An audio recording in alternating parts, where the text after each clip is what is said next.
Uwian na. Para tayo nasa desierto. Ang bilis nila. Baka mamaya maligaw naman tayo paglabas. Nawala agad yung ano natin kasama. Ayun, nandun pala.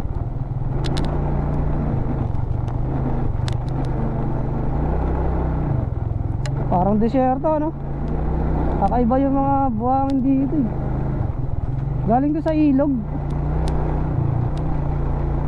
Sabi kasi nila dito daw kinukuha yung mga panambak sa, kasi yung mga buhangin yata na binibenta or ginagawa pang construction. Ayun yung kasama natin, sila sir. Tayo nakapag video kanina, naglolo ko yung camera natin bigla namamatay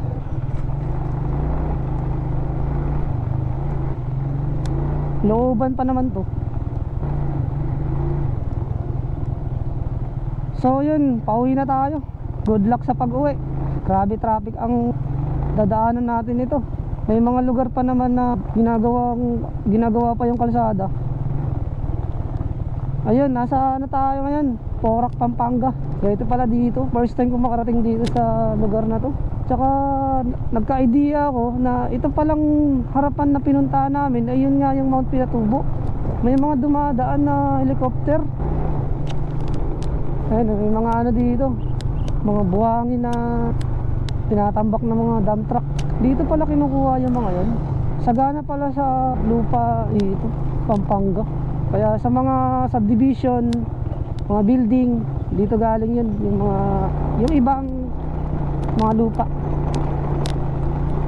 Ayun, sa baba. Para siyang quarry ang itsura. Hindi lang masyadong kita yung dun sa may Mount Pinatubo, yung Kapastarlak.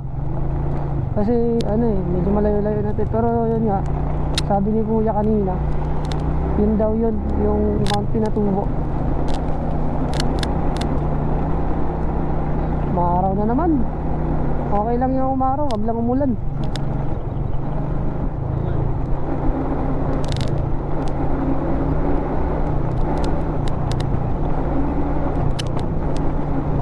Ayun may bulkan dun Ano kayang tawag ng bulkan na? Nakalimutan ko na.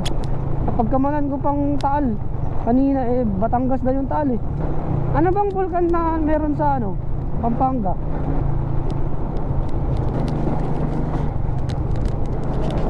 Hindi ko rin alam